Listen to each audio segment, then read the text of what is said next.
I am well.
Folks, Black Star Network is here.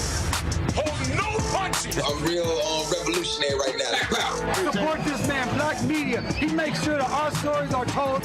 Thank you for being the voice of Black America, Roland. Stay black. I love y'all. All momentum we have now, we have to keep this going. The video looks phenomenal. See, this difference between Black Star Network and black-owned media and something like CNN. You can't be black-owned media and be scared. It's time to be smart. Bring your eyeballs home. You dig?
September 27, 2023, coming up on Roland Unfiltered, streaming live on the Black Star Network. The battle over Alabama's congressional districts continues as the Supreme Court denied the emergency request to keep Republican-drawn congressional lines.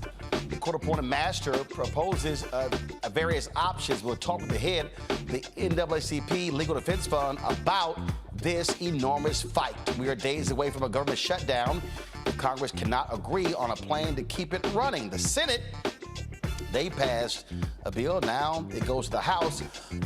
Republicans say it's DOA. Folks, federal child care funding is set to expire on a Saturday, leaving millions of families without child care options. We'll talk with the president and CEO of the Children's Defense Fund to find out what is happening there. Plus, a Pennsylvania judge dismisses the murder charges against a former cop who shot a motorist within seconds of confronting him. It is time to bring the funk. I'm Roland Unfiltered on the Black Star Network. Let's go. He's got it. Whatever the biz, he's on it. Whatever it is, he's got the scoop, the fact, the find. And when it breaks, he's right on time and it's rolling. Best believe he's knowing. Putting it down from sports to news to politics. With entertainment just for kicks, he's rolling. It's on go, roll, y'all. It's Roland Martin, rolling with Roland now. He's funk, he's fresh, he's real, the best, you know he's Roland Martin now.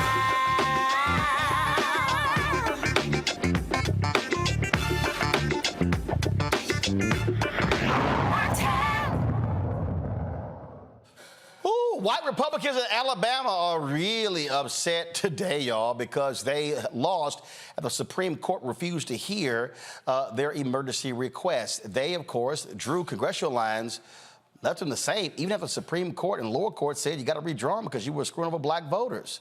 Well, then the Attorney General of Alabama releases, frankly, one of the most racist letters I've ever seen, where he really is angry and upset and said, blame on the leftists. It's them.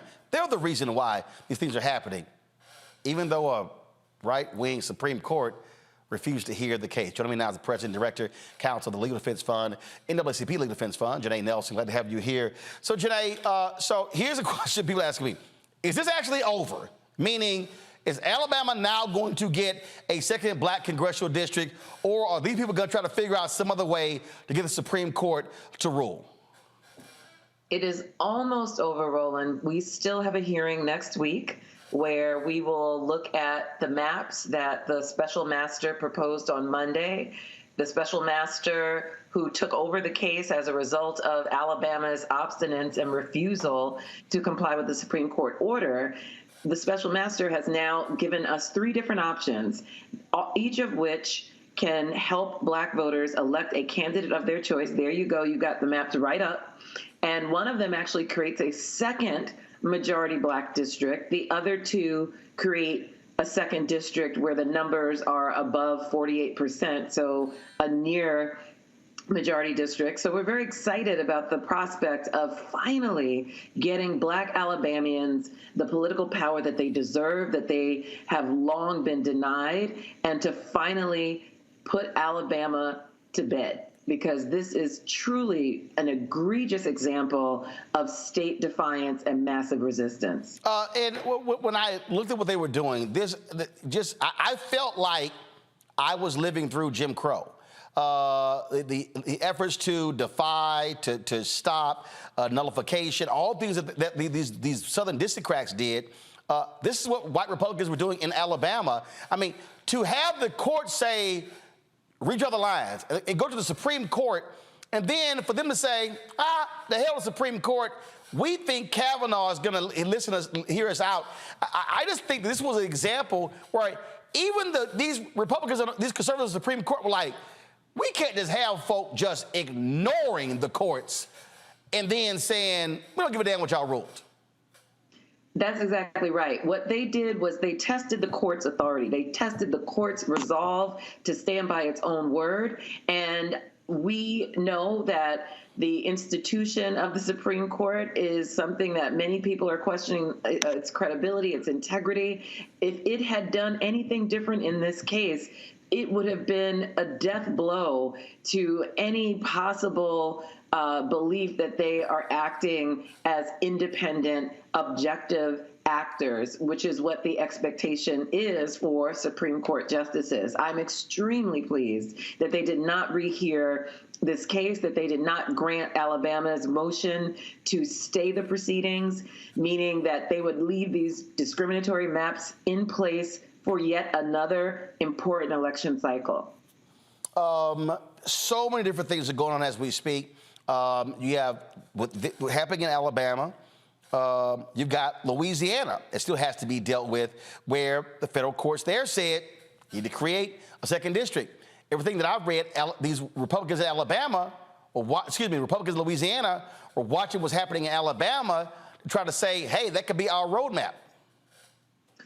They sure did. What was really interesting about the Louisiana case, which is another case that the Legal Defense Fund is litigating, is that in the beginning, the state of Louisiana was saying, this case is just like Alabama, because they thought that Alabama was going to go a different way. So they were trying to hitch their wagon to Alabama and say that whatever happens in that case should happen in our case. But what they didn't realize is not only is Alabama egregious, so is Louisiana, and the court can see that. And now they're trying to argue that Louisiana is different, and that somehow the excellent ruling that we got in Allen versus Milligan should not apply to Louisiana's congressional maps. But we know that that's not the case, that map is just as egregious, and they're not the only state. We're going before the Supreme Court in October, on October 11th, to argue a case about South Carolina's congressional maps. So this is not limited to a single state. There are efforts to suppress the black vote across the country, and we're going to fight tooth and nail to bring that power back to the people. Today, a trial in Florida. Over Ron DeSantis getting rid of black congressional districts there. I love this story here, Janai. I thought this was hilarious, where one of his staffers, Alex Kelly, asserted that the maps violated the Equal Protection Clause. I love that. Violated the Equal Protection Clause. And then one of the judges actually then said, I'm sorry, is that based on a court ruling? Where are you getting that from? And then the guy was like, nah, this is just our opinion. So even if you have these conservative justices who's going, wait a minute, y'all just can't come into court just saying something violates the Constitution, and a judge has never ruled on that. Listen, the license that so many extreme conservatives are taking in this moment to challenge laws that are tried and true, to bring up cockamamie claims and frivolous lawsuits, they abound. And it's important that our judiciary hold the line and make it clear that they're not going to capitulate to these claims that would upend prior precedent and doctrine and would distort key principles in our democracy, like equal protection. But we are seeing a lot of that. We're seeing it across the board. You know, don't you love this quote, Janai? The guy said, the Florida Supreme Court got it wrong. I don't know if judges take kindly to a political person saying, oh, yeah, the Florida Supreme Court, they got it wrong. I think you're right. And what I call this is overreach. And overreach will sometimes get you yanked up by the court. You're right. So you mentioned going before the Supreme Court, the South Carolina case in October. You got Louisiana. You're dealing with Alabama. This is Florida. You also have the trial going on in Georgia. We have a trial in Texas right now in the moment. There are trials all over the country. The Legal Defense Fund is in the middle of a trial right now in the state of Texas challenging Senate Bill 1, which is a voter suppression law that makes it very difficult to vote by mail, to vote remotely, and also for people with disabilities to be able to cast a ballot. And we are proudly representing some wonderful organizations in this lawsuit, including Delta Sigma Theta. They've been with us every day at trial and showing out and supporting this effort, because all of the organizations that we represent in this suit are engaged in trying to turn the vote out and trying to ensure that Black people can cast a ballot that will be counted. And so when we see an egregious law like the one in Texas, we are compelled to bring a lawsuit and bring our very best game to the trial court, which is what we've been doing over the past 2 weeks, and we will continue next week to bring more witnesses on the stand and to prosecute our claims in that case. Last question for you. I don't think people really understand the war that is being waged in the courtrooms. I often talk about on this show battle in the streets, battle in the suites, and then the battle in the courts. And every day, I mean, we're talking about massive resistance. And what Republicans are doing, and I'm being very clear, what Republicans are doing, they are doing everything they possibly can to keep Black people and others, including young white folks, Latinos and others, from exercising the right to vote. And when I tell people, if you don't use that power, if you don't use that vote, then what you're doing is you're just wasting the opportunity to change this country. Y'all are literally in a war, a well-funded war. You're not wrong, Roland. Absolutely. And for us, we are nonpartisan, so we don't care who's coming for the Black vote. If you try to suppress our vote, if you try to wrest our political power away, you will be met with the full force of the law, and we will hold you to account. There's no question about it. And right now, there are many states that are engaged in gerrymandering, racial discrimination in terms of voter suppression, mis and disinformation, every possible tactic you can imagine to deny Black people and other marginalized communities their currency to change this democracy. And the worst thing we could do is sit elections out, to fail to register, to miss any opportunity to exercise the right to vote. We will be doing their work for them if we sit our elections out. We've got to mobilize, we've got to bring our friends and family, we've got to organize our communities, and we have to exercise our power. Indeed. Janai Nelson, NAACP, LDF. Certainly appreciate it. Thanks a lot. Keep fighting. Thanks. Take care. Folks, got to go to a break. We come back. More on Roland Martin Unfiltered right here on the Black Star Network. Back in a moment. Hatred on the streets, a horrific scene, a white nationalist rally that descended into deadly violence. White people are losing their damn minds. As an angry pro-Trump mob storms the U.S. Capitol, we've seen shutdown. We're about to see the rise of what I call white minority resistance.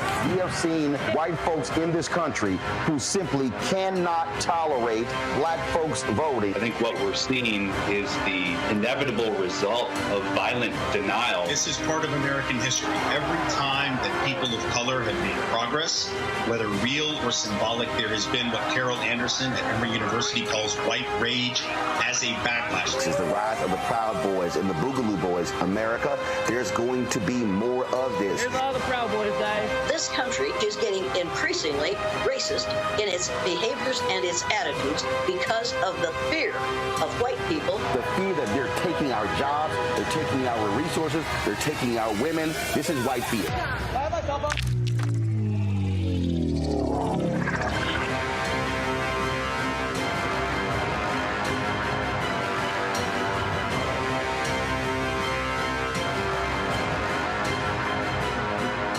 On a next, A Balanced Life with me, Dr. Jackie.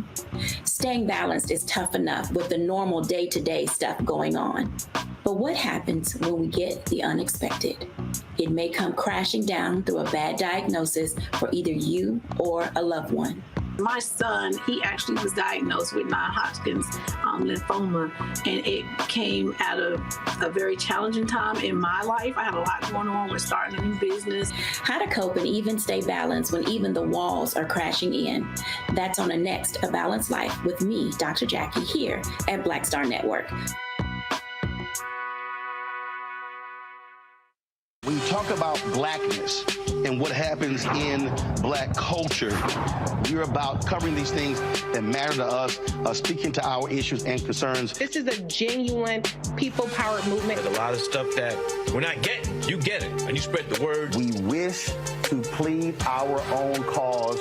Too long have others spoken for us. We cannot tell our own story if we can't pay for it. This is about covering us. Invest in black-owned media. Your dollars matter. We don't have to keep asking them to cover our stuff. So please support us in what we do, folks. We want to hit 2,000 people, $50 this month, raise $100,000. We're behind 100,000, so we want to hit that. Y'all money makes this possible. Checks and money orders go to P.O. Box 57196, Washington, D.C. 20037-0196. The Cash App is $RM Unfiltered. PayPal is R Martin Unfiltered. Venmo is RM Unfiltered. Zelle is Roland at RolandSMartin.com.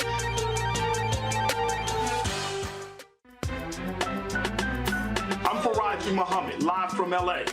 And this is The Culture. The Culture is a two-way conversation. You and me. We talk about the stories, politics, the good, the bad, and the downright ugly. So join our community every day at 3 p.m. Eastern and let your voice be heard. Hey, we're all in this together. So let's talk about it and see what kind of trouble we can get into. It's The Culture. Weekdays at 3, only on the Black Star Network. Hey, it's John Murray, the executive producer of the new Sherry Shepherd Talk Show. This is your boy, Earthquake. And you're tuned in to Roland Martin, Unfiltered.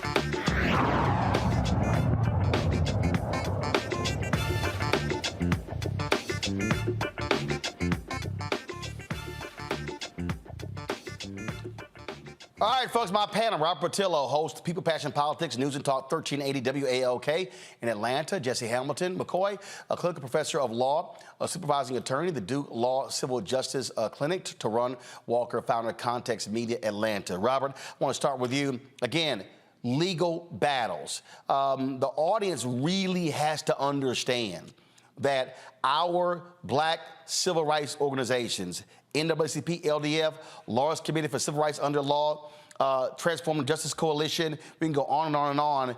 These folks are doing battle. I mean, they are doing legal, legal fisticuffs every single day all across this country, trying to stop the onslaught of attacks on black voters. Robert, you're on mute. All right, I think that's better. Look, you're absolutely correct. And remember, it's not just black voters they are attacking. If you look at the farmers, where the Biden administration allocated $10 billion to them, you have Stephen Miller and his group suing, claiming racial discrimination against white people in that situation. If you look at hiring programs that have been put in place to increase diversity across the federal government, you're having conservative groups sue on that. The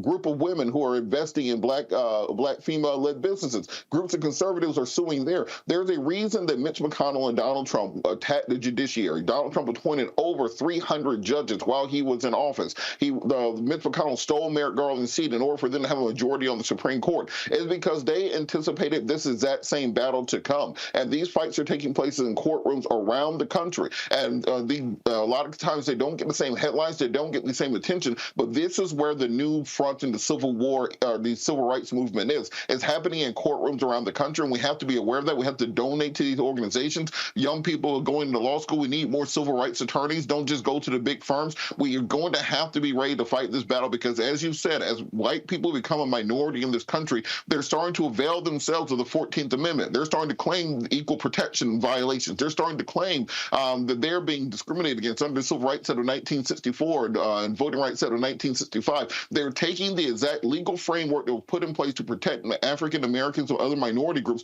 and they are using it to fight against the diversity, equity, and inclusion of Black and brown voters nationwide. We have to be ready for these battles, and we have to be ready to fight back. You know, Jesse, the thing here, when I say it well-funded, I mean, look, when you have this white conservative, former leader of Fairless Society, Leonard Leo, where this billionaire literally gives him $1.6 billion to use any way he wants to, that's serious. That's a serious amount of money to be going up against, and they are deploying that money all over this country. Absolutely. And the issue is that they know that on the other side, it takes a coalition, it takes a joint effort for us to be able to even stand in those courtrooms and continue to fight with such money interests. But I think it's also a good opportunity for us to see how important and how powerful our vote is.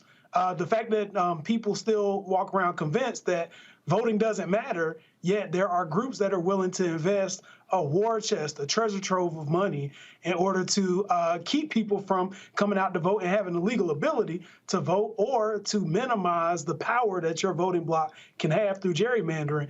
Shows you just exactly why you should be eager to go down to the polls and cast a vote to guide the direction of the nation that you want to see. Not just the nation, but the state and local government that you want to see and the policies that you want to implement. Ron, we talk about, I mean, just lawsuit after lawsuit after lawsuit. And then when you look at what they're saying, when you look at the Attorney General of Alabama, when he was, when he released this statement, I mean, it was so offensive to non-white people because he literally, go to my iPad, he literally says that the state is now going to be forced to have a racially gerrymandered court-drawn map for the 2024 election cycle. No, dude, y'all drove a racially gerrymandered map. They are so angry that even conservative judges were like, you know what, even this is too much for us. You know, this is why I talk so much about the power of media narratives. I think we really need to have a conversation in this country, especially among Black people who are concerned about the well-being of our culture and our political standing, to have a conversation about how you have to get control of the media narrative. And like it or not, the Republicans and the far right are very, very, very good at controlling a narrative, or taking a narrative, twisting that narrative and making it say something else.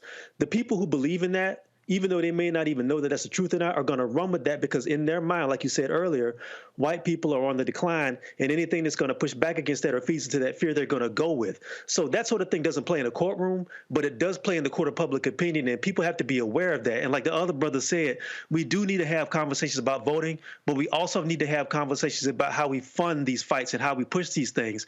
Billionaires on the right are very good at writing checks, like you said, and giving people carte blanche and blank checks to fight and push back against whatever they want to push back against. We got to start going to people who have means. We got to start going to people who we know have resources and directing them to help fund some of these things to push back against that, because if they don't, you're going to see more and more of these things happen around the country. These are test cases. They're going to happen everywhere. Indeed. All right, folks, hold tight 1 second. We're going to come back. We're going to talk about how Republicans are going after childcare. I told y'all these people are not pro-life. They're not pro-family. We'll break it down next on Roland Martin Unfiltered. If you're watching on YouTube, hit the like button, folks. It's important. Join our Bring the Funk fan club. See your chicken money order. P.O. Box 57196, Washington, D.C. 20037-0196. Cash App, $RM Unfiltered. PayPal, R Martin Unfiltered. Venmo is RM Unfiltered. Zelle, Roland at RolandSMartin.com. Roland at RolandMartinUnfiltered.com. We'll be right back. Next on the Black Table with me, Greg Carr. Democracy in the United States is under siege.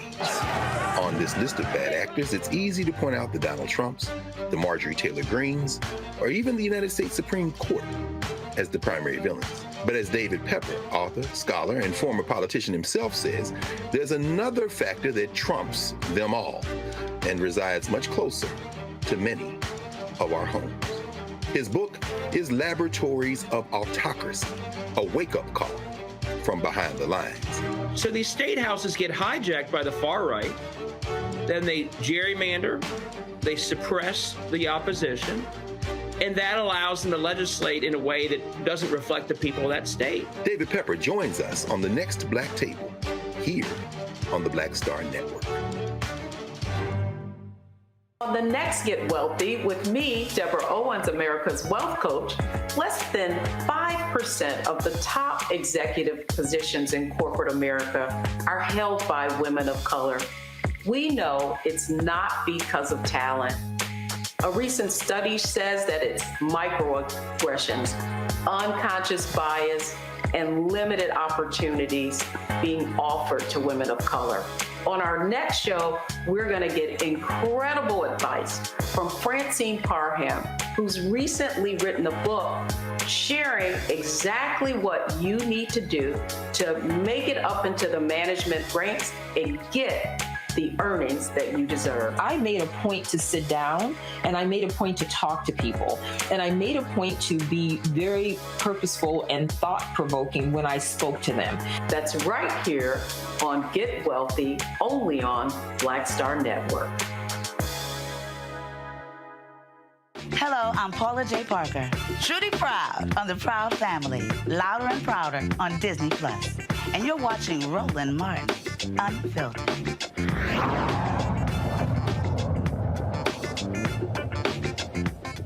On Saturday, 3.2 million children will lose care because the funding for the 70,000 child care programs is set to expire. Those monies came from the emergency child care funding as part of the American Rescue Plan Act that helped improve workers' compensation and cover expenses, including rent and the cost of personal protective equipment. So what happens next week to families who depend on those funds? Joining me now from D.C. is Reverend Dr. Starsky Wilson, the president and CEO of the Children's Defense Fund. Doc, glad to have you here. So what then happens? What's interesting is that when you hear folks on the right say they're pro-family, if they're pro-life, well, doesn't really jive when you look at the cutting of resources for children and child care. Yeah. Thanks for having us on. Thanks for shining a light on this issue, Roland. You're right. It doesn't come through when you say you're pro-family to impact 3.2 million kids who are going to lose their child care spots, 70,000 child care programs that are going to be impacted by this.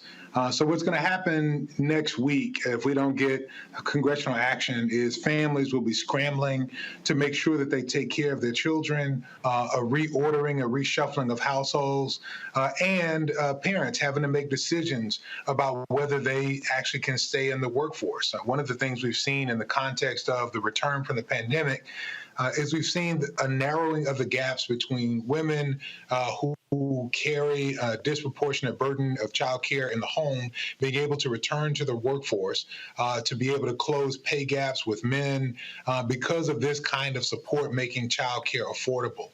So there'll be difficult decisions that have to be made in families and households.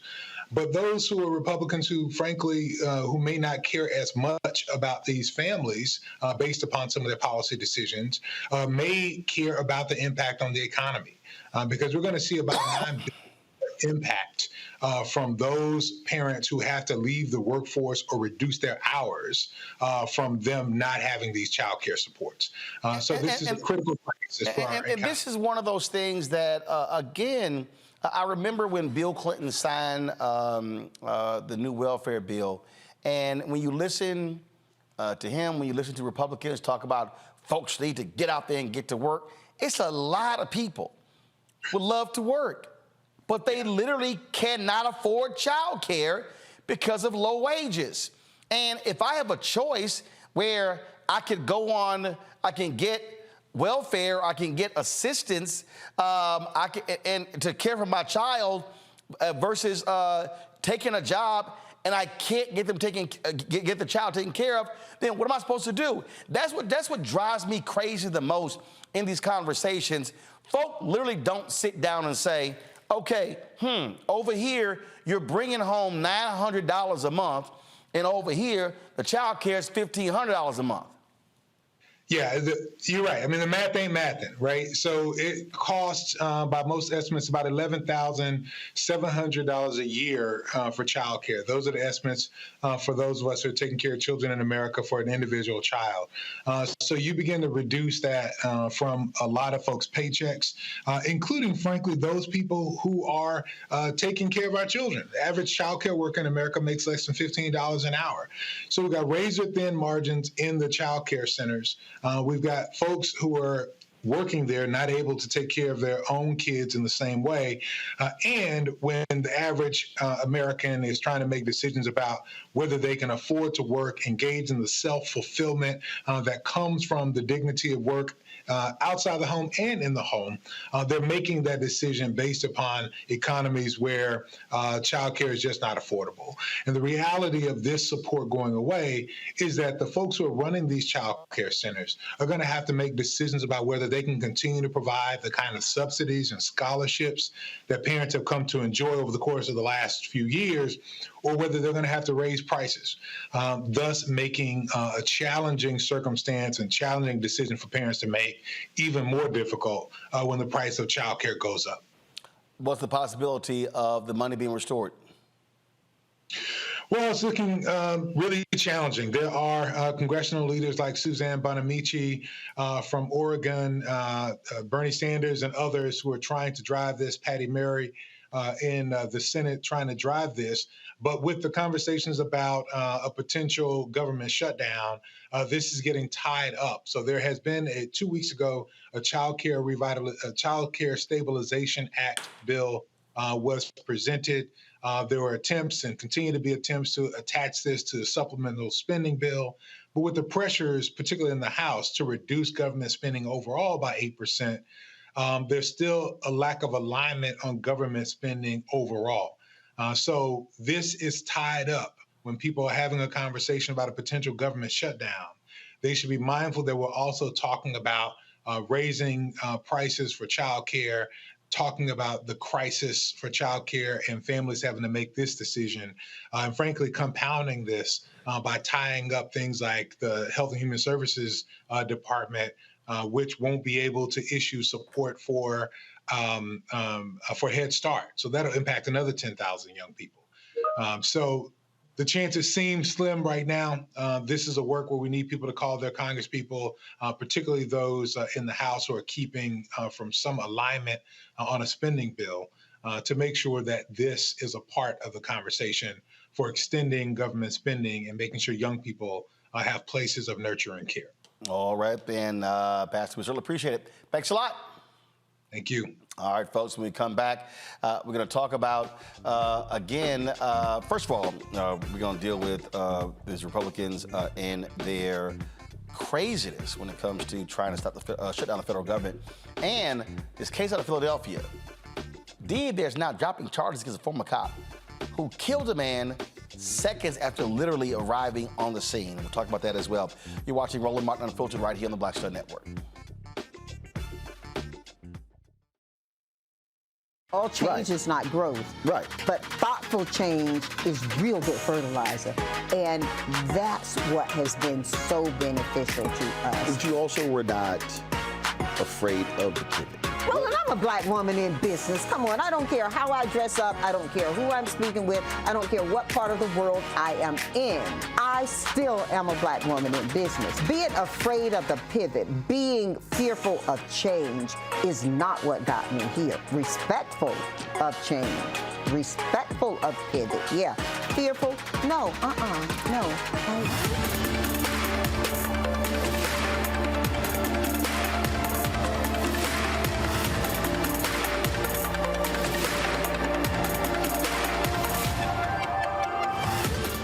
Hatred on the streets, a horrific scene, a white nationalist rally that descended into deadly violence.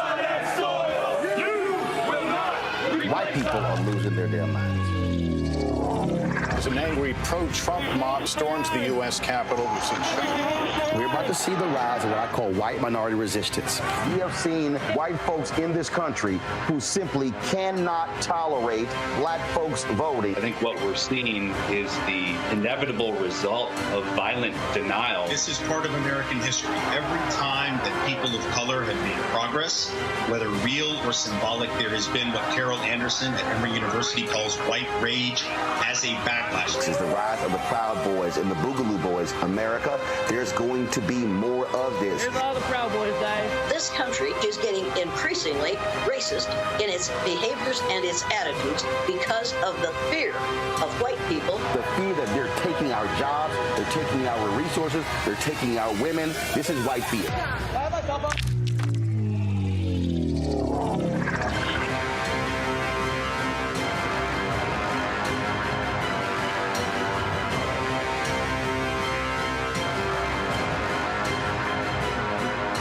Hi, I am Tommy Davidson. I play Oscar on Proud Family, Louder and Prouder. I don't play Sammy, but I could. Or I don't play Obama, but I could. I don't do Stallone, but I could do all that. And I am here with Roland Martin on Unfiltered.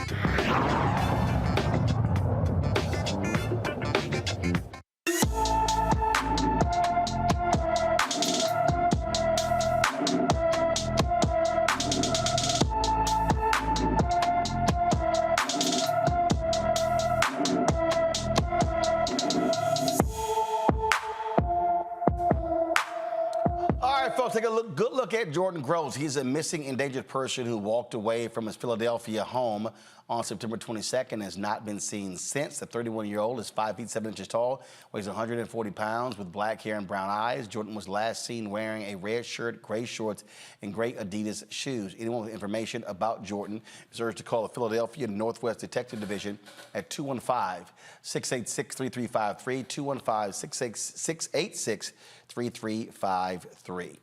Folks, chaos erupted Tuesday night in the streets of Philadelphia after a judge dismissed charges against a former Philadelphia police officer charged with murder in connection with the death of Eddie Irizarry. Judge Wendy Pugh concluded during the preliminary hearing that the case against Mark Dial lacked evidence to allow the case to move forward. The DA's office has refiled the criminal complaint against Dial on all charges. Dial was charged with murder, voluntary manslaughter, aggravated assault, possessing an instrument of crime, simple assault, reckless endangerment of another person, and official oppression in this August 14th shooting of Eddie Irizarry. Dial and his partner say Eddie was driving erratically. Come on, guys, roll the video. They followed the vehicle for several blocks before approaching the driver, who turned the wrong way down a one-way street and stopped. Dial and his partner stopped their cruiser in the middle of the road, immediately drawing and pointing their guns at Eddie's parked car as they exited. The officers commanded him to put his hands up. They say he had a knife when he was fatally shot at point-blank range. You know, we broke this video down, Jesse, and I tell you, it was shocking. But for this judge to make this decision, it's crazy. They claimed initially that, oh, we saw a gun. They didn't. Then the lawyer for Mark Dial said, you can clearly hear on the video they say gun. No, they didn't. They didn't. And he had a knife in a car with the windows rolled up. How was that a direct threat to this cop? Well, I think it's clear that it wasn't. And I believe that initially they also said that he was outside of the vehicle, and we see on the video that's not true either.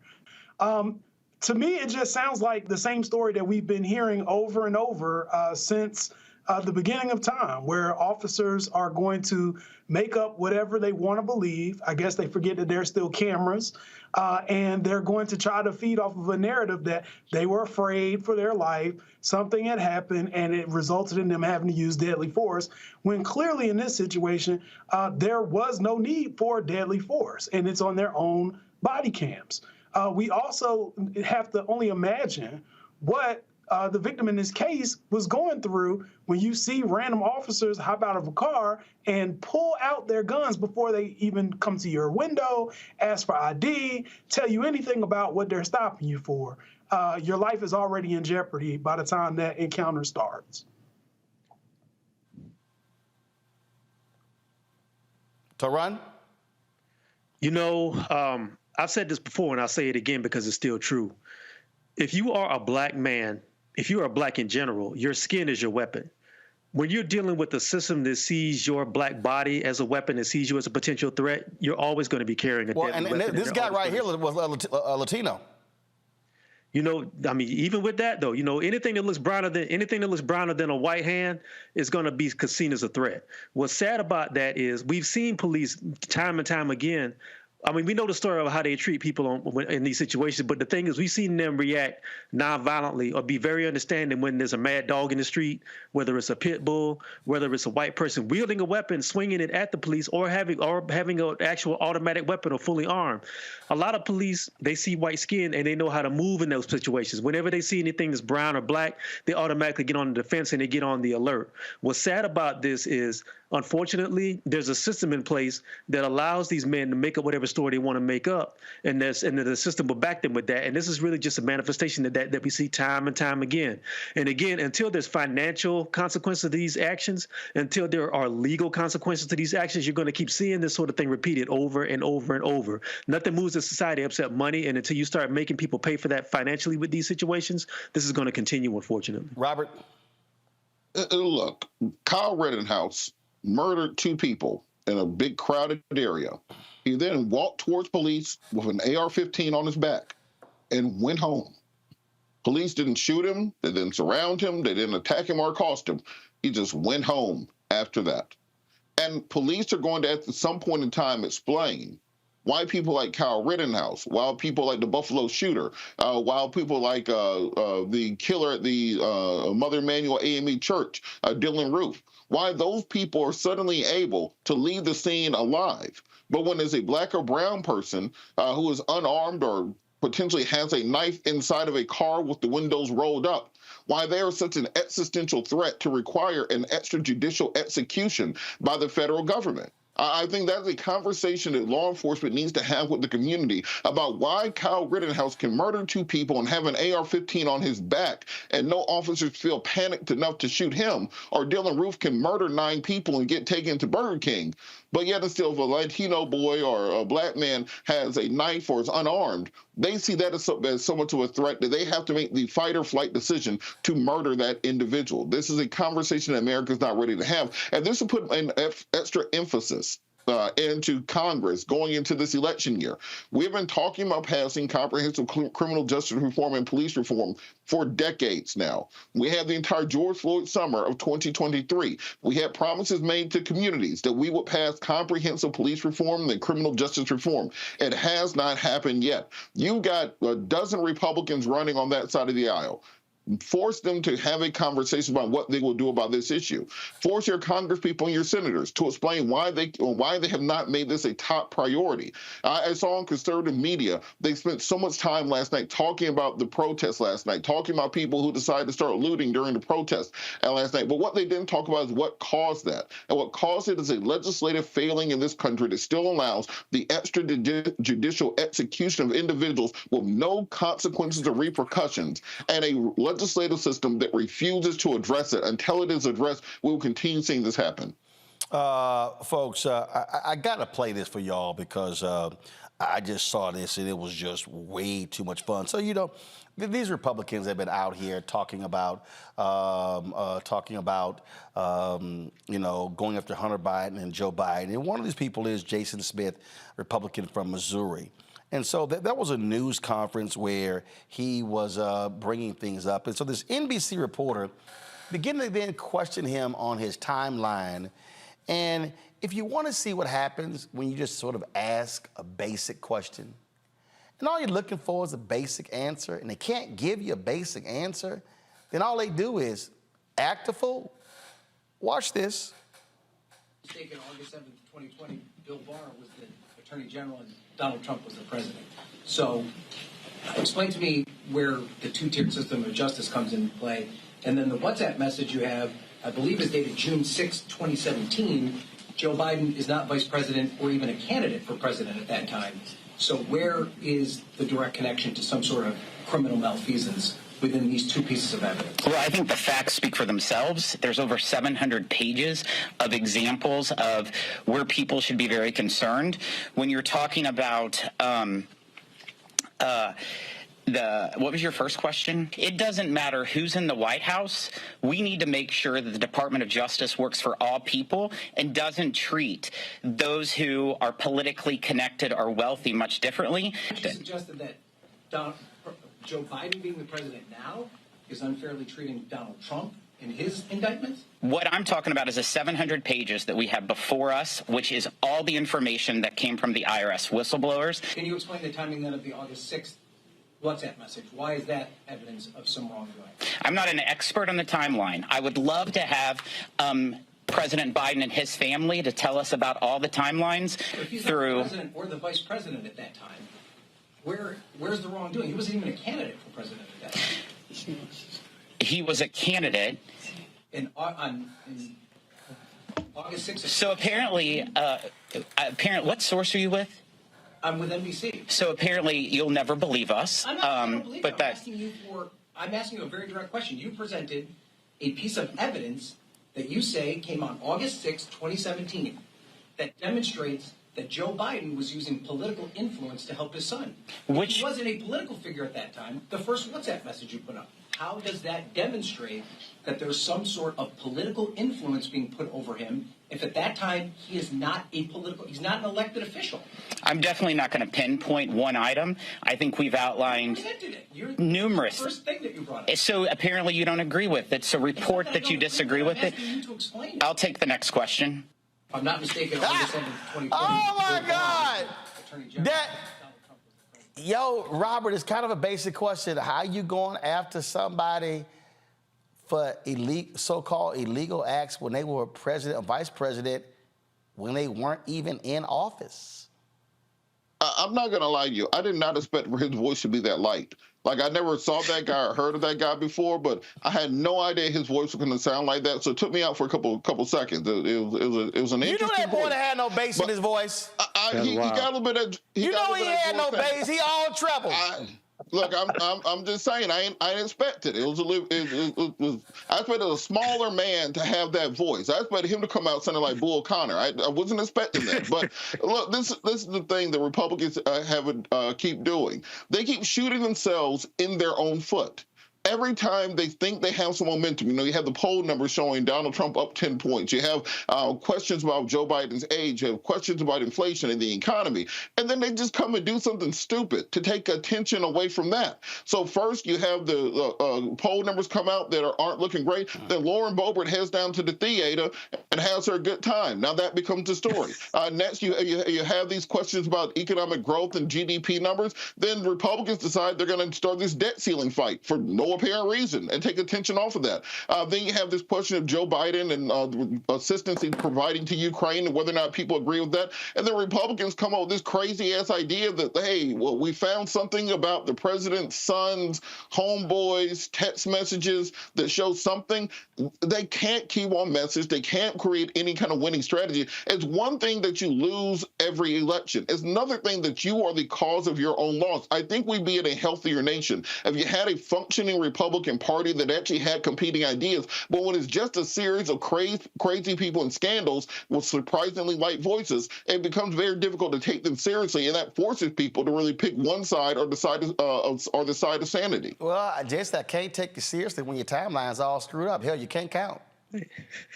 Absolutely, absolutely. But I think what's interesting is when all else fails, they always go back to this kind of deep state mechanism. You don't believe us. You obviously won't believe us because you're partisan, right?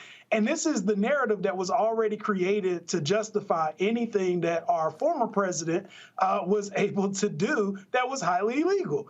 Anytime that somebody shines a light on the information that he's doing or the bad things that he's doing, it's always a witch hunt. It's always the deep state. It's always convincing people who want to believe in racist ideology anyway, that somehow the country and all of the mechanisms that we didn't necessarily design, but that they designed, are now working against their interests. So to the point that even a member of the media, of respected NBC media, who's just asking simple questions about the timeline and trying to understand what the argument is that is being made with the pieces of evidence used, can't get a straight answer. And when there's no straight answer to provide, we run back to the government is after us. Ron. You know what? While watching that, you remember the old Saturday Night Live clip for Chris Farley when he played the motivational speaker, when he had the tie button up to his neck with the too tight shirt and he was doing all this?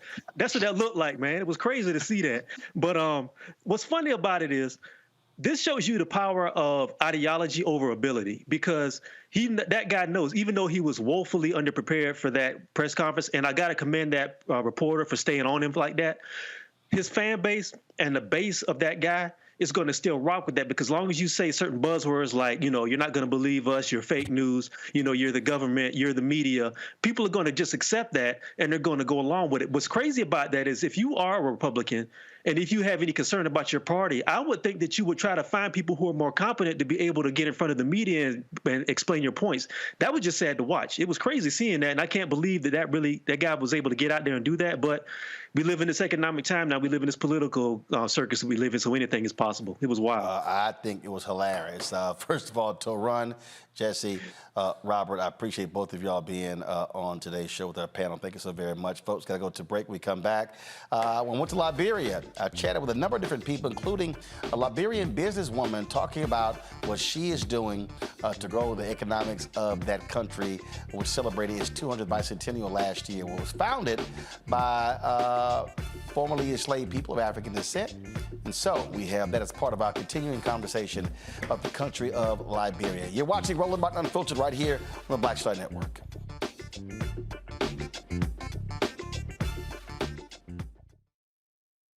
When you talk about blackness and what happens in black culture, we're about covering these things that matter to us, speaking to our issues and concerns. This is a genuine people-powered movement. There's a lot of stuff that we're not getting. You get it, and you spread the word. We wish to plead our own cause. Too long have others spoken for us. We cannot tell our own story if we can't pay for it. This is about covering us. Invest in black-owned media. Your dollars matter. We don't have to keep asking them to cover our stuff. So please support us in what we do, folks. We want to hit 2,000 people, $50 this month, raise $100,000. We're behind $100,000, so we want to hit that. Y'all money makes this possible. Checks and money orders go to P.O. Box 57196, Washington, D.C. 20037-0196. The Cash App is $RM Unfiltered. PayPal is R Martin Unfiltered. Venmo is RM Unfiltered. Zelle is Roland at RolandSMartin.com. Next on The Frequency with me, Dee Barnes, the amazing Drew Dixon. She gives us the details behind the HBO documentary that shed light on the alleged sexual assaults by Russell Simmons. And we're talking about the Netflix documentary, Ladies First, right here on The Frequency on the Black Star Network. Carl Payne pretending to be Roland Martin. Holla! You ain't got to wear black and gold every damn place, okay? Ooh, I'm an alpha, yay. All right, you're 58 years old. It's over. And you are now watching Roland Martin Unfiltered. Uncut, unplugged, and undamn believable.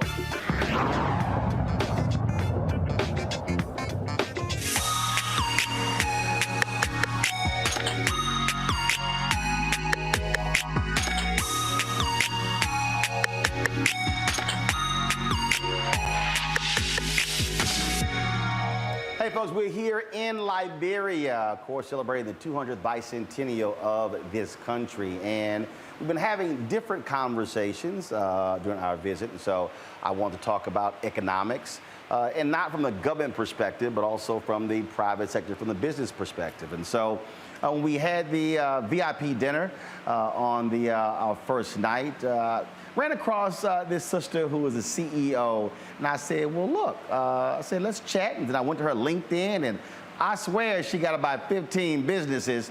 And I said, what's going on here? I said, it has to be a great conversation. And so Rima Fawaz said, sure, I would love to sit down and chat with you. Come on out to my facility, one of her many different ones, and that's where we are right now. And so, let's have this conversation. How you doing? I'm very good, thank you. And you? I'm doing great. So, Virtue Companies, I'm pronouncing it correct? Virtue Group of Companies. Virtue? Group of Companies. Got it, okay. Yeah. First of all, how did that start? Where did it originate from? It started 8 years ago when I came back from Lebanon and decided to relocate to Liberia. Started off by opening a restaurant, a continental restaurant. And after a year of running that, diversified into construction. Okay. And then on and on. So it was a restaurant. Yes. There was a construction company. Right. Then what else? Then we got into mining. We did artisanal mining. And then after, we decided to go into agriculture while doing the mining. And then decided to also open a foundation. Because, everything came handy. Being in the rural area, doing farming and mining, then you see that you need to help more, and then new ideas comes up, and decided to do a foundation. So you said you moved from Lebanon, but you're Liberian. Yes, but I with the war, we all moved different places. During 2003, I moved from Liberia to the Ivory Coast, then Lebanon, and where I stayed for like 6 years and decided to relocate back home. Yeah. So we'll talk about the business. I'm going to come back to that. But give us a sense of what was life like in Liberia pre-Civil War?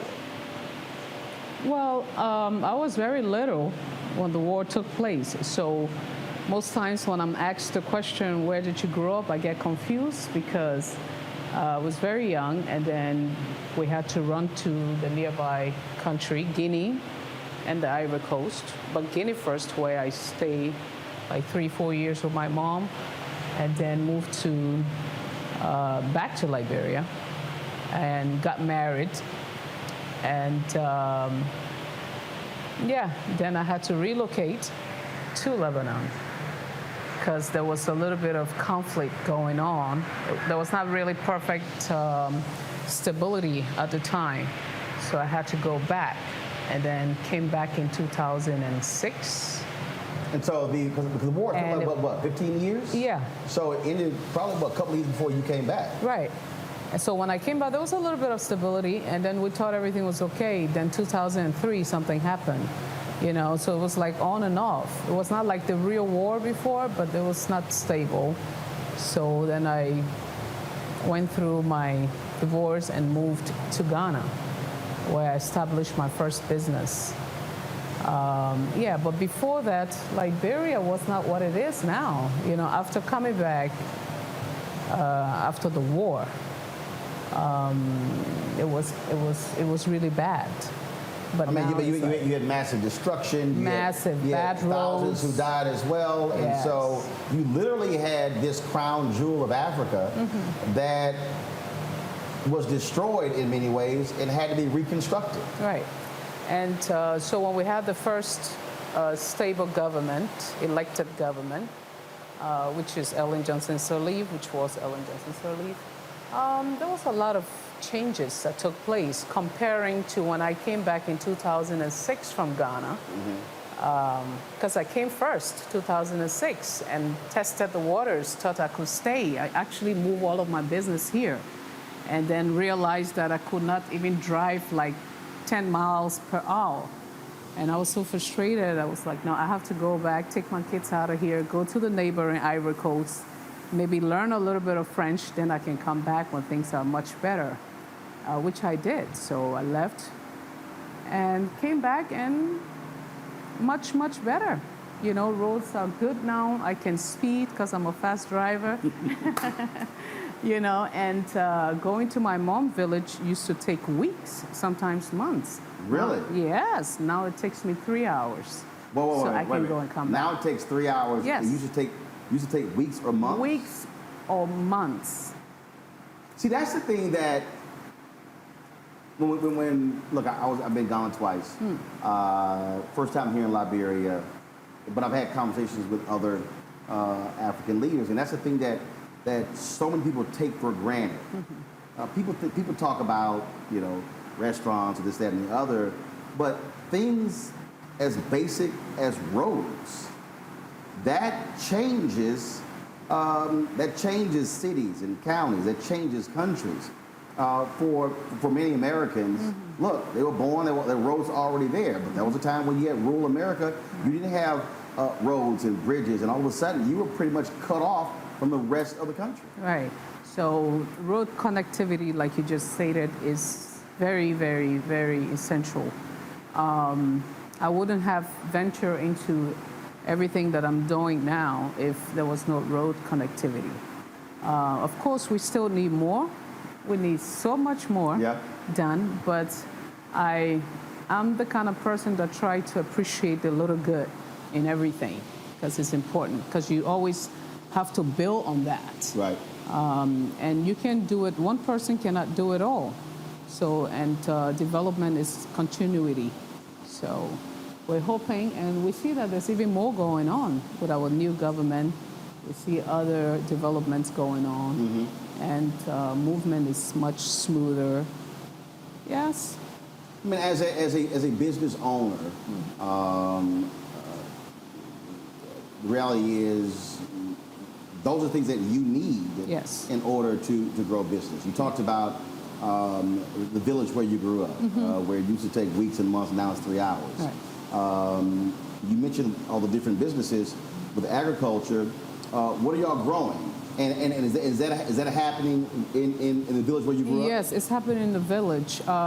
That's a little bit of a challenge up to now because we have the main road from here, like 2 hours drive, which is perfect drive.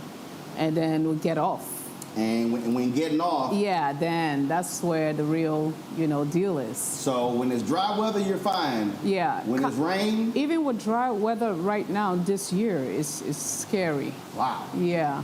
But, it's still manageable, we're still talking about, community development. We're talking amongst ourselves on how we can maintain the road until the government can, take it to the next level. But from my village to my farm is also another challenge. So what I did a few years ago was I had to take on the responsibility to open a road that was open for the first time in 1977. And so you can imagine since 1977 to 2001, so it was all forests and everything. So I had to open that road. You did it? Yes, I had to. Because? I had to. That's my grandfather's land, and we also have neighboring farmers. So I opened it in a way where we could all access, But we still do have some challenges, moving the crops from farm to market. Most times, if you don't have easy access, what happens. Things go bad, losses, and all that. So how does somebody who majors in fashion end up construction, agriculture, restaurant? I mean, what? Were you bored, or did you say, you know what? I have all these interests. I'm just gonna do multiple businesses. Yeah, I think the thing is, I'm a multitasker. I get bored easily, and I see possibilities and opportunities in everything. So started in fashion, was married, and then needed to just... Was it a fashion business in Ghana? No. Yeah, in Ghana, right. Yes, but the school... Where you made clothes? Yeah, but the school came after Ghana. Ah. So I actually got some of my inspiration from there. So you were making clothes, yes, and then decided to go to a fashion school. I had a partner that lived in New York, and she was a model. So we kind of collaborated because I had I had the space. Right. I had a nice lounge in a restaurant. Then I had a fashion boutique in there. And then I started making my own little clothes. So when she came by, she loved the idea because my boutique opened only during the night. We don't open the store during the day. Yeah, restaurants open during the day and everything, but the fashion side of it is open during the night. Wow. So we used to do like fashion shows and then put our stuff on display. So she was like, I'm interested. I'd like to work with you. So we collaborated and had our own fashion line, which was called Rima Fame. Mm-hmm. Though it was my name. Rima Fame. Yeah. Okay. So that's how we called it. Now, do you still make clothes? Yes, but occasionally, not at the level that I want to take it later, because it's my passion. So you want to go back to expanding that part of your enterprise? Yes, that's going to be the fun part of it. Yeah, where you can come from the bush and from the farm and then get into another building and just be a different person. Beautiful, nice, in different clothing, and just show the difference in between there, that you can enjoy both life. What is the condition? What is the situation here for business owners, for entrepreneurs? Are you getting the kind of growth that you expected?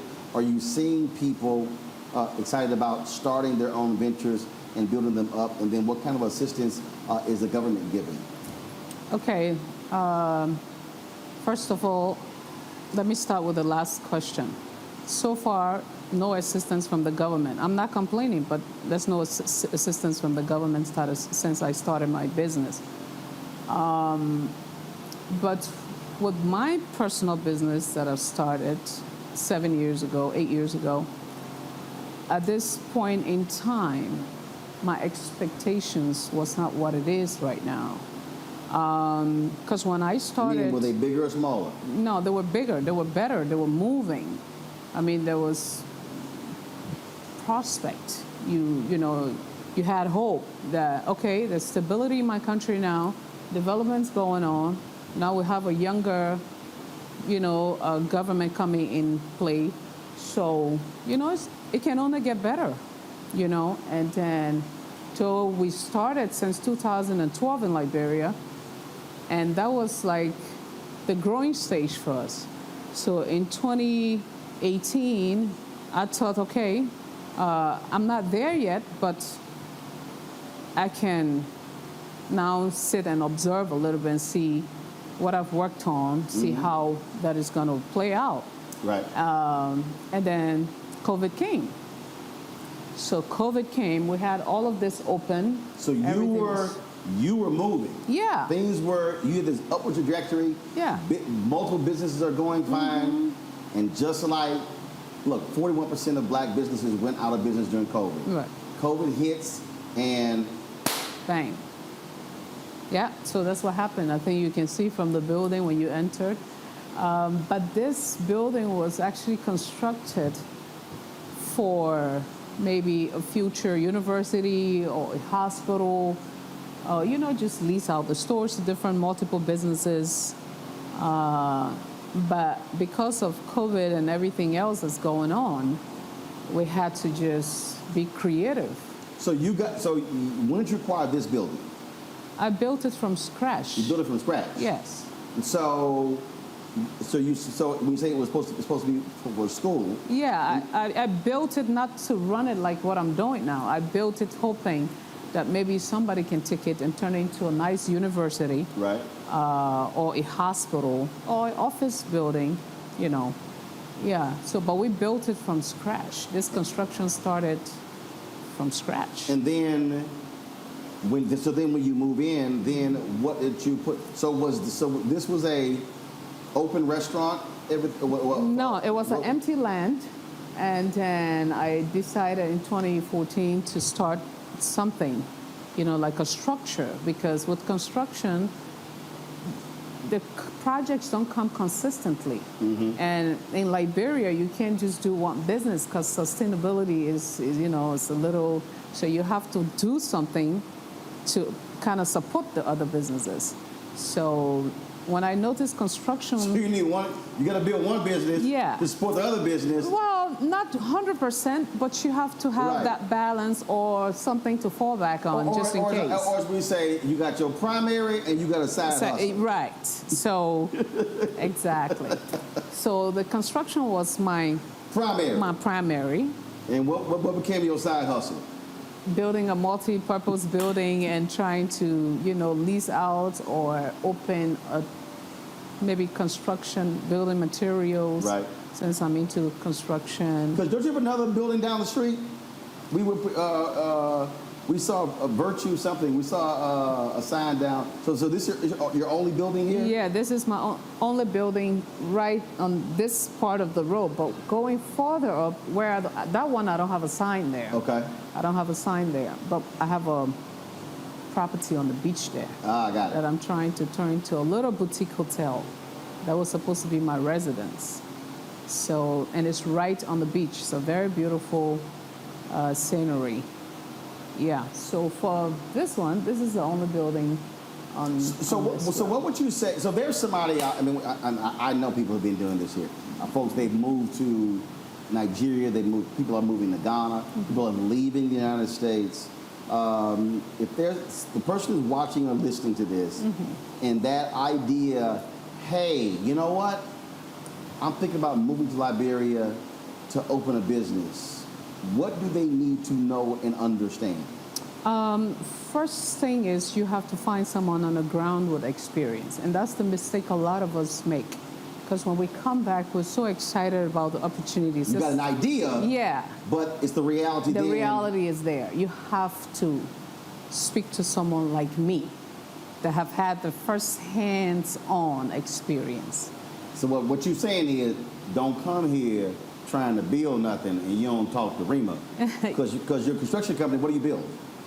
I do structures, right, and I do maintenance of roads and, yeah, but when you say also talk to someone who's on the ground, you have to understand the dynamics of, it's like somebody may have an expectation for workers.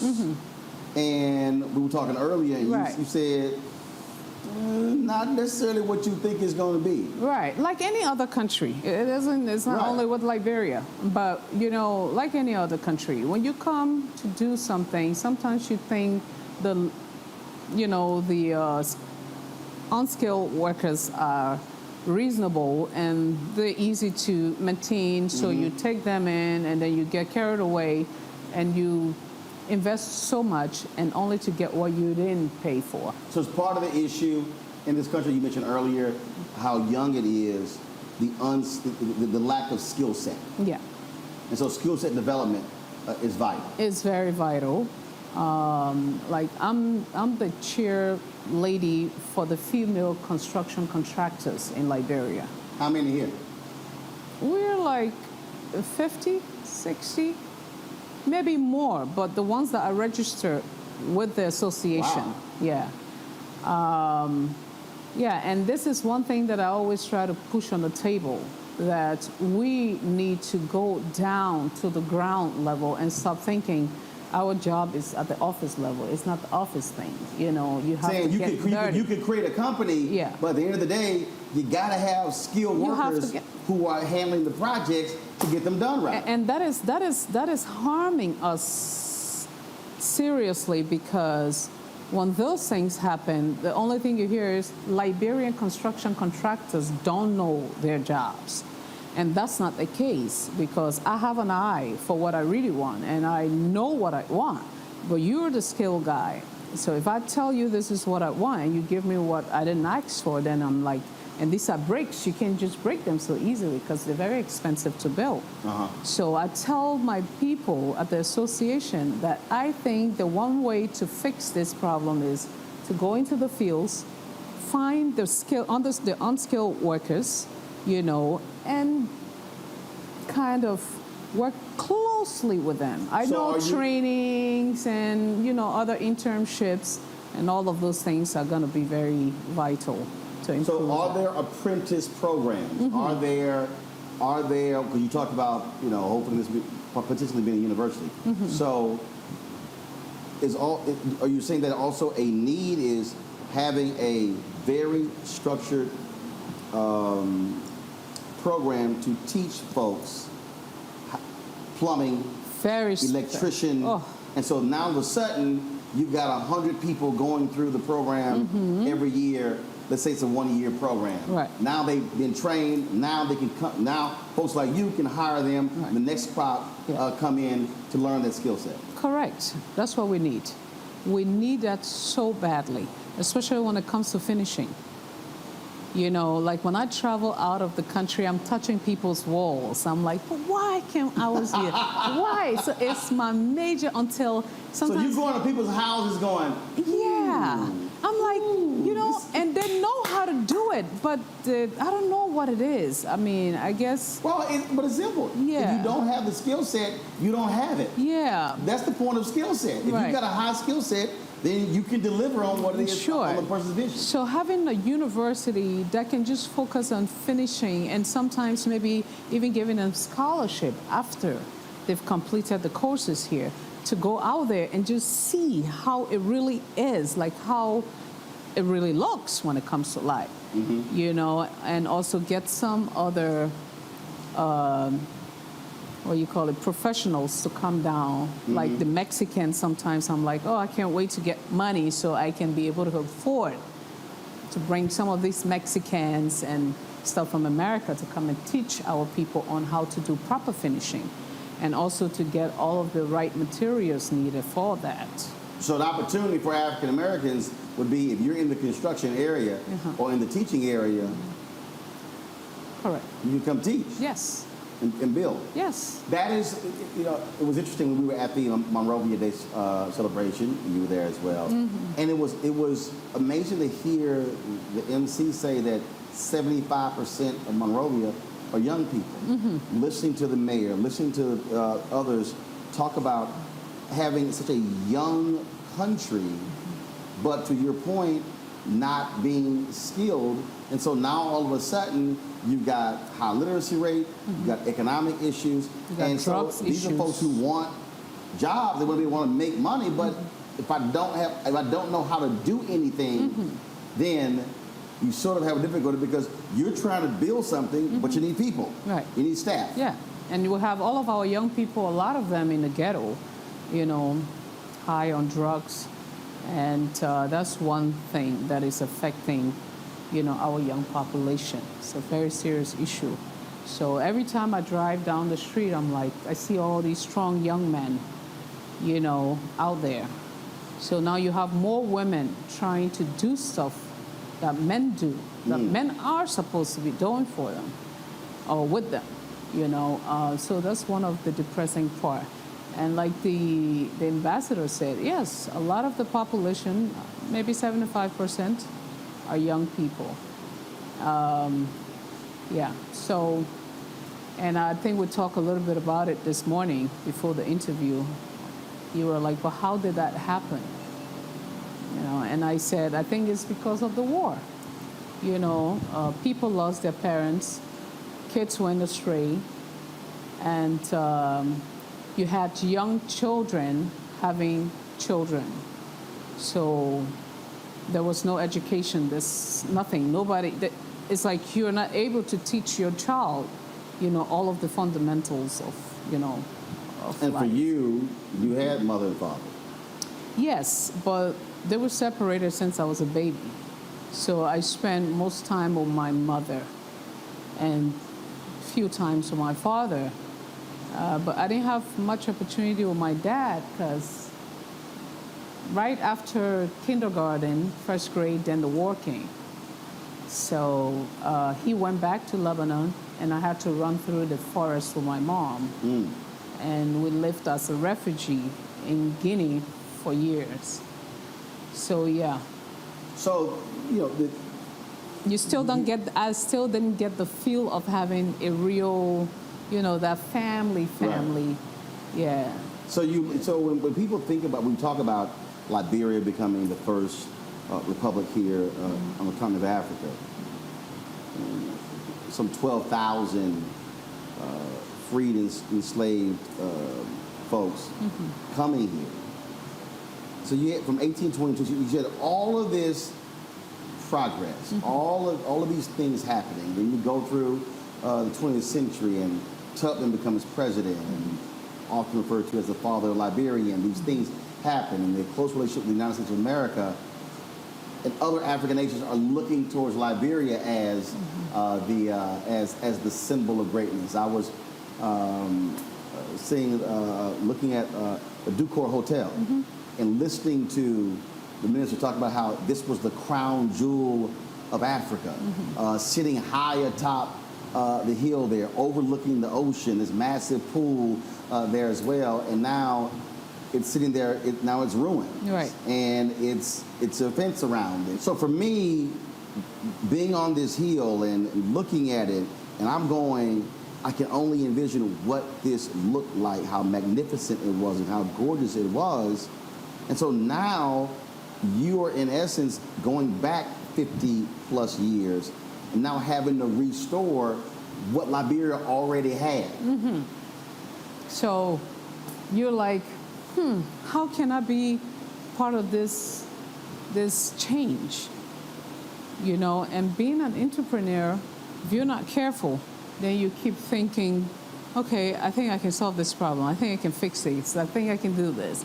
Because you hear from people, because I didn't enjoy that time in Liberia because I was still pretty young. But when I hear people talk about it, I'm like, so why can't we restore what we had? What's the hold on? Like, what is the problem? This is a very small country. You know, it's infrastructure. Yes, I know it costs money. But I guess you just need the right person to say, okay, this is the time, you know, to change this. How are, in terms of financing the business, is it? Go ahead. Most times. First of all, when somebody goes, there's a story behind that. You know. So I'm like, you know what? My business is stalling. I need to reopen, and I need to start off from where I stopped, you know, before COVID. Well, how can I do that? And people will be like, well, you got the property here. You can put it out for loan or something. Then I hear someone else come and say, you got to be careful, because most loans we take, we lose our properties. And then the interest rate is ridiculous. It's ridiculous. On loans? Yes. So are you and others essentially self-financing? Yes. And you're basically doing pay as you go. Yes. What comes in, exactly. pay for it? That's what we're doing. We call it in Liberia hand to mouth. That's what we're doing now. Because you're not getting assistance from the government. No. It's totally private sector. It's totally private sector, and all of the private sector organizations that we try to work with, it's like everything is still a work in progress. You know, you never know when something is gonna. So we just putting our eggs in different baskets, trying to be optimistic, and hoping that, you know, things can get better. So now that we're not out of COVID, but are you seeing things being restored? And so what's now next for you? First of all, of your businesses that right now, what is still ongoing? What is still operating in? The farm, we are maintaining the farm. Got it. We were unable to do new projects this year because with financial constraints. And the second thing is we have a mini water factory. So we produce like sachet waters. That is a hand to mouth. That's the one that's actually, you know, taking care of the fuel, generator, you know, salaries, repairs, and all that stuff. How many people have you working for you? I had about 13 here, but now I think we're down to 7 or 8. And the farm? The farm, we had, you know, you have contractors. Right. So we had like 100 contractors, and then we had 8 employees. So now we're left with 5 employees on the farm because we have to cut down everything. Right. Yeah. And then we subcontract. Gotcha. So what do you, if What do you see, let's say, 5 years from now, 10 years from now? Economically, what do you see? Where will this be? Mm-hmm. Where should this be? Mm-hmm. Where do you want it to be? Well, 5 years from now, it's unpredictable. Like, it's kind of blurry. But I'm an optimistic person. I always look into the future as, something that can get better and that will be good. It will be better. Looking at the progress that the government is making now, trying to connect roads, the little improvements that are going around, is kind of giving us a little bit of hope. But we still long for more. Of course. And we hear that there's a lot of things in the pipeline. So that is kind of hopeful when you hear those things. What do you hope comes out of this 200th bicentennial celebration and the effort to tell the Liberian story in the United States and globally? What I expect of this bicentennial, which I really look forward to, because when Ghana did theirs, I was kind of jealous in a good way. I was like, I was there? Yeah, Liberia is known to be the trendsetter in Africa because the AOU and all the other stuff. But why didn't we do this first, But then the reality hit me. Even with Ghana and all of their developments, I heard from some of the, returnees or, visitors that there was a lot of challenges. Right. And you can imagine how developed Ghana is right now compared to Liberia. So the reality hit me, and I'm like, okay, we're not ready yet. But when I heard that this was coming up for us, I was very happy. And I think more could have been done. I think we still have time to do more.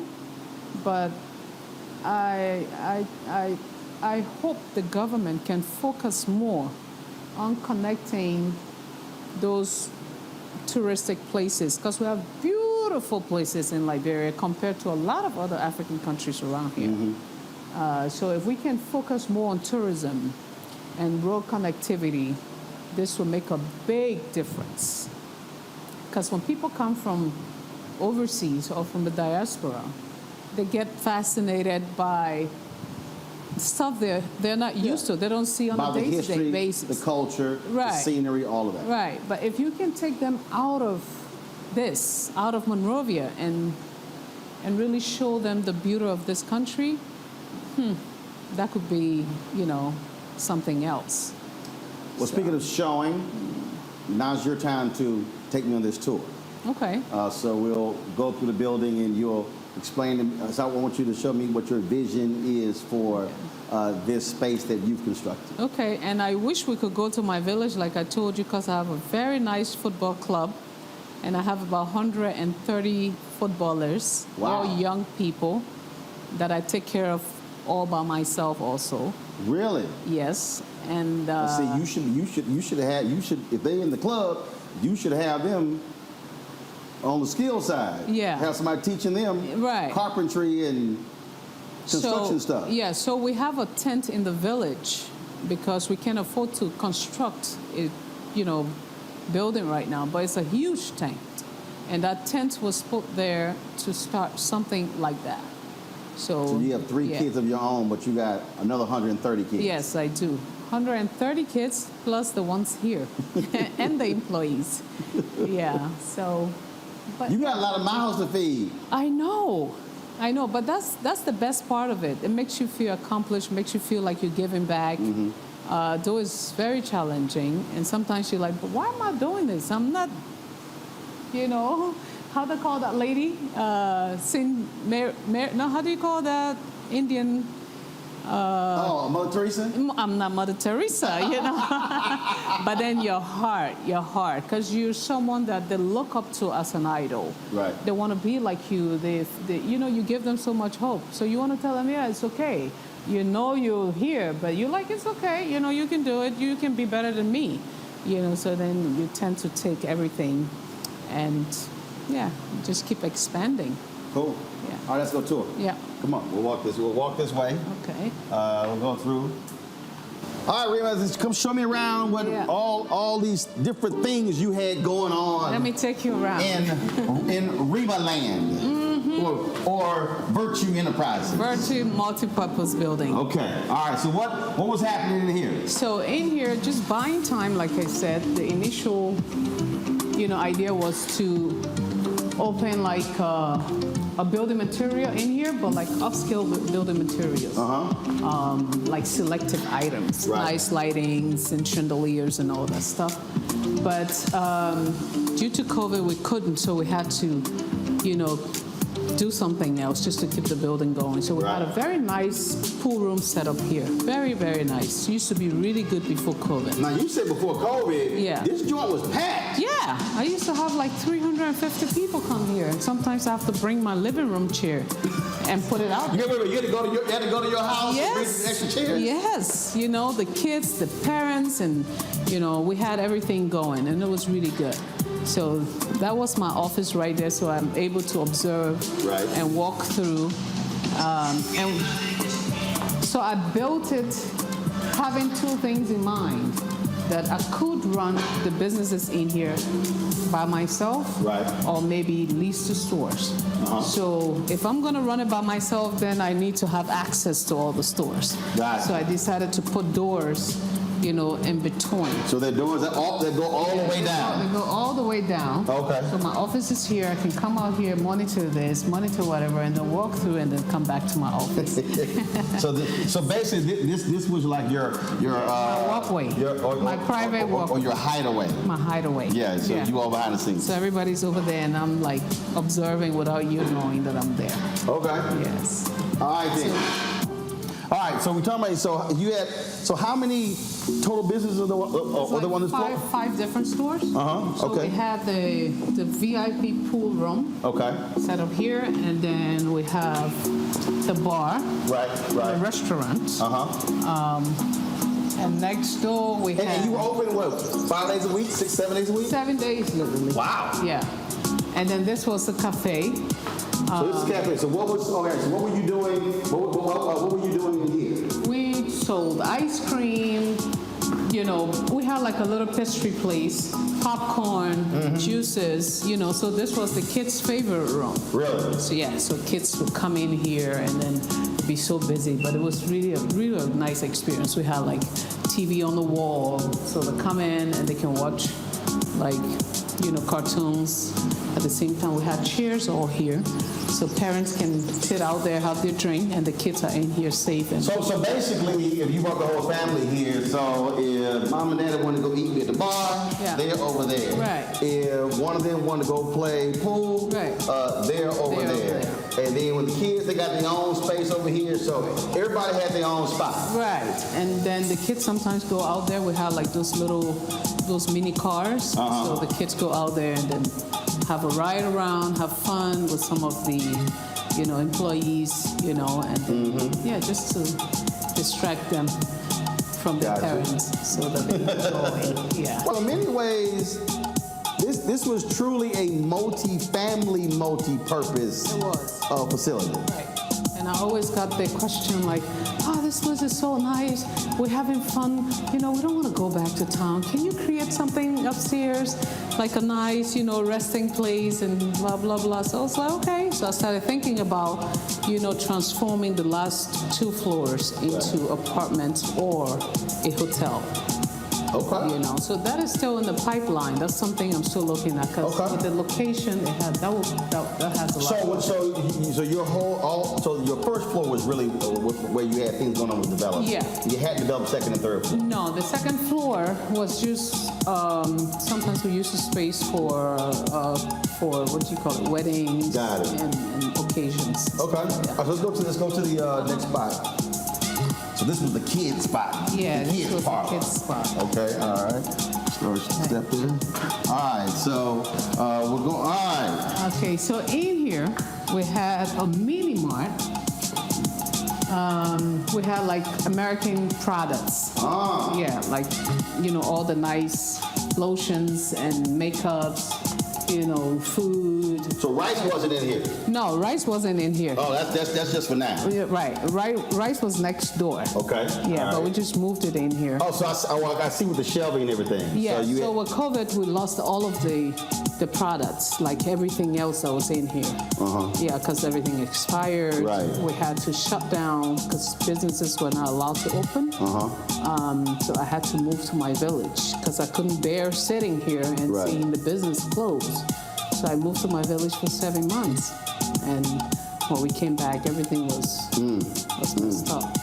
Yeah, so we had to just clean the whole place. So this was a market.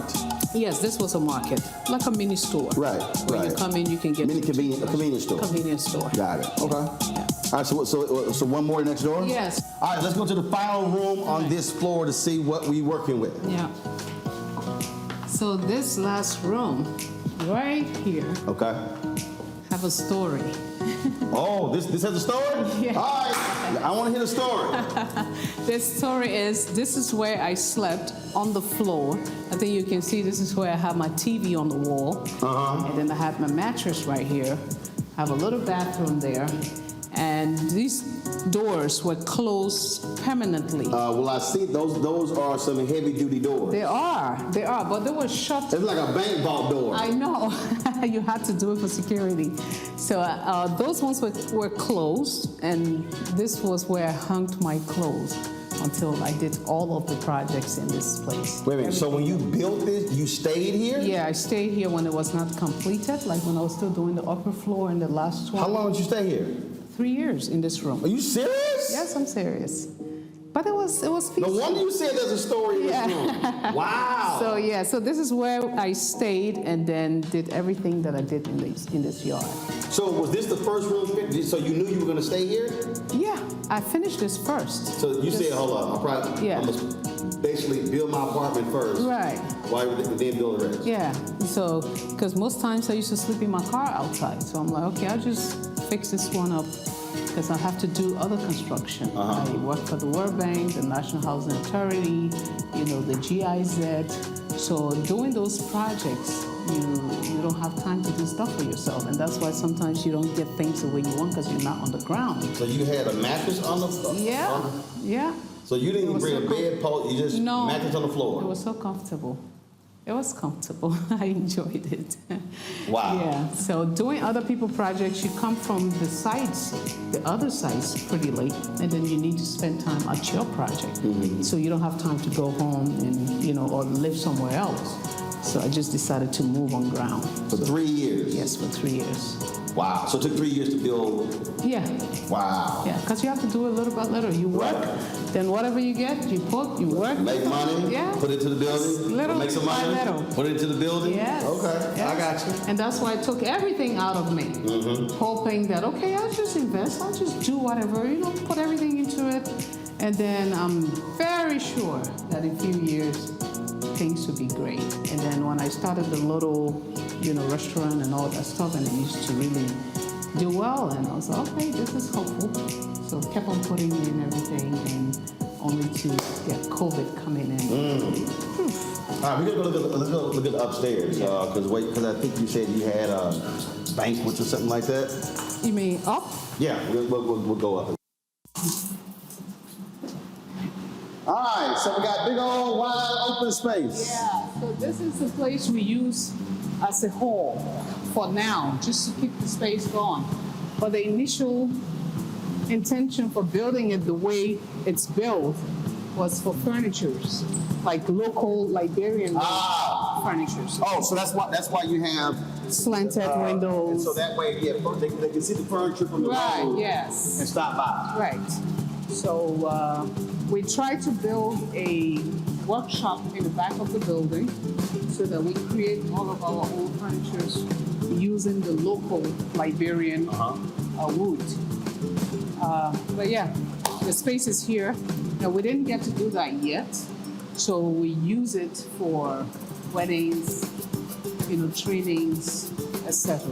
Got it? Yeah. Got it. So you thought about that in terms of, but clearly the furniture thing, how that changed, but then you just simply Saying, all right, let's do something else. Yeah. So what you did, wedding receptions in here? Weddings, birthdays, parties, you know, conferences, like little, you know, trainings and stuff like that. But this is where I was telling you about hoping this place can be turned into a kind of training institution. Right. Or something. I think there's a third floor. There's a third floor that is even wider than this one. Because with this one, we have petitions. So basically offices. Yeah. So upstairs is what, one of the large rooms? Yeah, it's just one large room. Okay. Yeah. All right. So. Yes, we go upstairs. We'll go upstairs? Yeah. All right, then we'll go in the back. Behind, yeah. To get the water. Right. All right, cool. Yeah.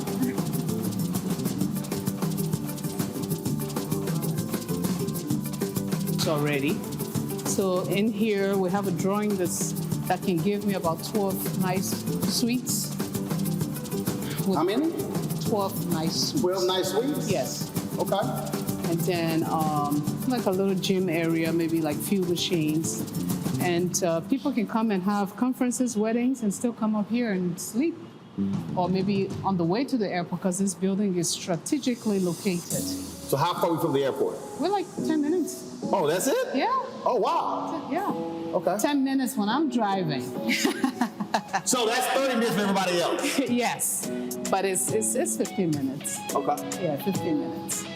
So it's very strategically located. So you said 12 suites, gym, and so you got sort of these larger windows, like it's folks looking out. Yeah, so some of these windows are gonna end up into some of the suites. Okay. Like most of the suites will be along this side. Right. And then the single rooms will be along this side. Okay. Yeah. All right then. All right, so we got water outside? Right. Okay, let's You go ready? let's see what's happening outside with the water. I know it's hot, but you know, it's summertime in Liberia.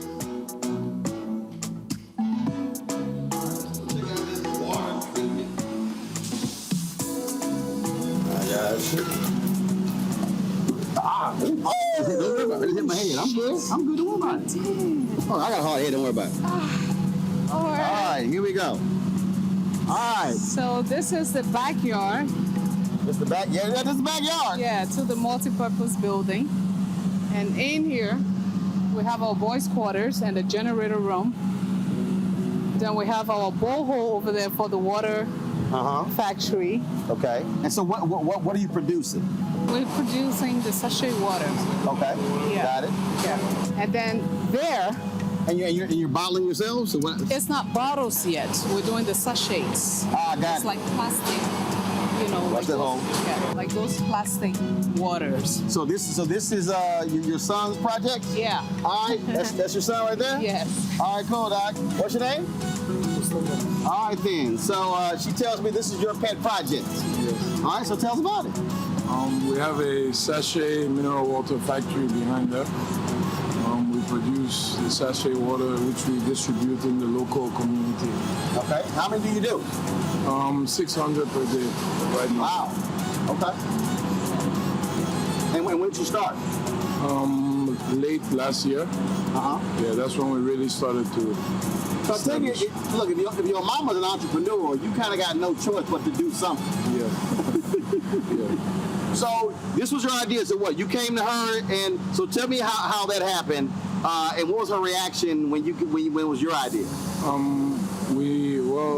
Initially I noticed that there was a lack of safe drinking water here, so I brought it up to her, and she definitely was interested, and she started to implement, and we started putting ideas together. And then we managed to get one machine and then one truck. So that's what we've been on. So you have, so when you say, okay, so walk me through what is happening here. I see all these pipes and everything. So what's going on? So what's happening is this is a borehole, which is where we get the water from. So that's the water source. Right. And then there's a submersible pump in the borehole, which pumps the water through these pipes into the poly tanks. So then from the poly tank, it's then transported straight into the machine, which makes the water. Got it. So that's going straight into the factory. And then it passes through all the filters. So at the end there. Okay, where's the end? It's all the where the little boot is. Got it. In the corner. Got it. Okay. So you maximizing all the building space, all the land space. Okay, so what's this here? This is the boys' quarters. This is actually the first building I built before I finished this and before I built mine. Okay. Because I needed the contractors to be comfortable. So this is where the contractors stay? Yeah. Got it. Yeah. So you just got it all kind of all in one spot. Yep. Yep. Well, so cool. There we have a cold storage, imported cold storage, and then a handmade, locally made cold storages are the two. Right. And we did that because considering the water idea, he wanted to sell frozen water also, and Kool-Aids, and stuff like that, milk, like yogurt milk, and stuff like that. So we got this. This is a cold storage. And the other second one, the white door, was for the fish, because on the farm we wanted to do, like last year we wanted to do fish farming. Yeah. So our intention was we do the fish, we grow the fish ourselves, and package and freeze and sell locally. So that's locally grown Liberian cold water fish. Got it. Yeah. But yeah, so that idea is still there. Okay. We've started, on a smaller scale, and we're looking to finding the opportunity to expand on that idea, because we have the ocean in Liberia, but then most of our fish is also imported. Yeah, and I'm more into organic eating, like organic food. Right. So I thought it would be wise to bring local fish, like the cold water fish. And plus, what you import, you gotta pay more. Right. Got it. Right. And then, of course, you live here. Yeah. So you got everything in the same spot. Yeah, because I want work to be accessible. Yes.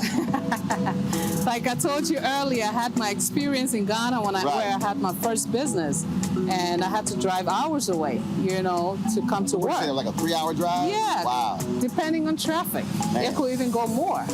Yes. So I learned from that, and I was like, no, if I come back home and decide to do anything, I'm going to live there, so I can take advantage of it. Considering you lived in the building for 3 years, I think you've accomplished that. And I lived there and ran the business, and it was very successful before COVID.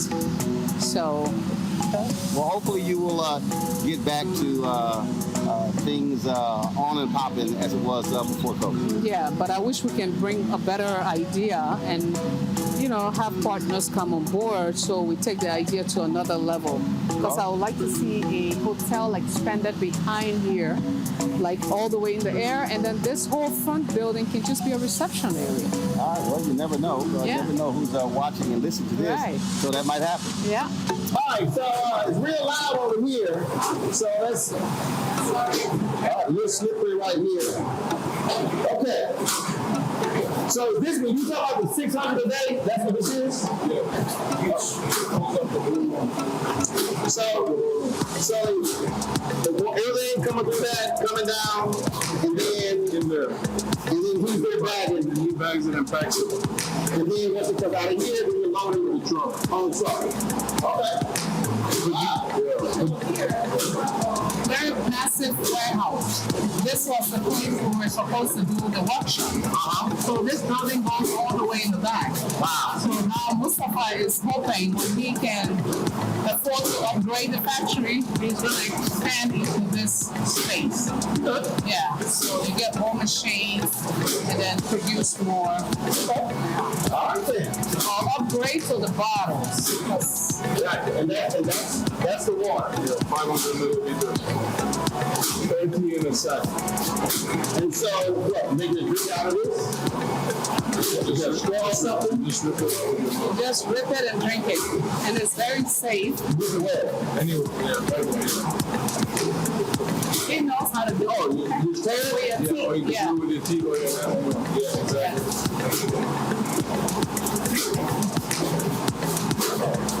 That's it. So like a Capri Sun in Liberia. Capri Sun. You just squeeze it. Yeah. This is one of the best water around the neighborhood. Our water, we have one machine, but we have so much customers. Wow. How many customers do you have now? 400. 400. Excluding the ones that I have connection to, which is 130 customers on my phone. And they beg every day. And like, there's a lot of this factory around. Right. But we pay attention a lot to how our water is being processed. Do you taste anything funny? No. Tastes fine. Yeah. That's Mustafa's favorite water. So that's the water we drink. I appreciate it. Thank you. I appreciate it. Yes. Thank you. I'm glad Thanks for taking us around. Yes, you're welcome. Thank you for all the effort. Oh, good. Yeah. All right. Yeah. Cool. You got some tan also. I got you some tan on your skin.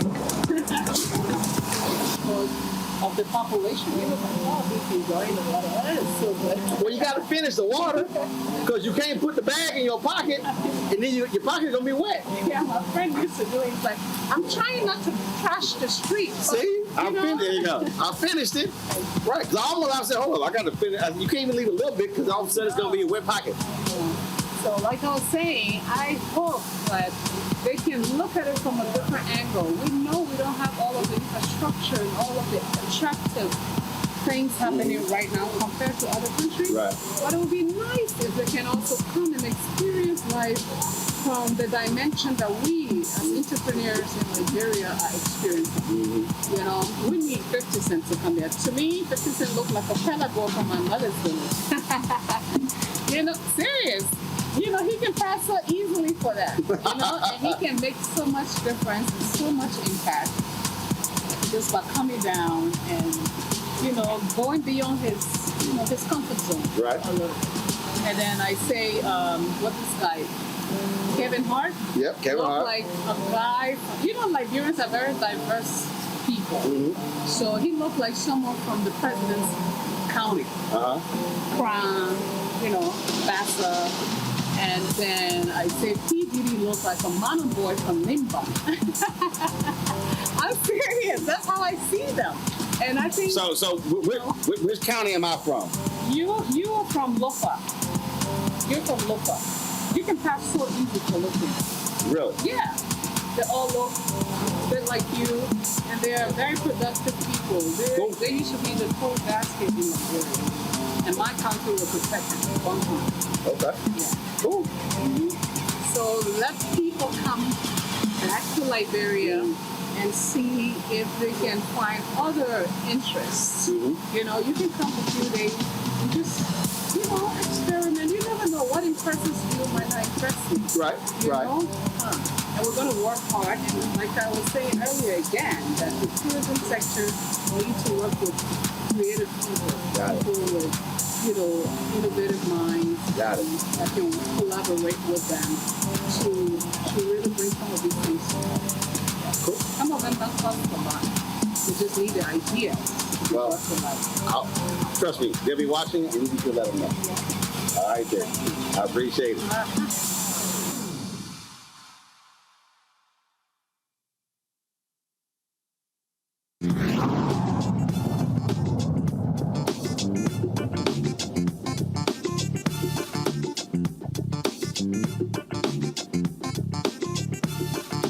Black Star Network is here.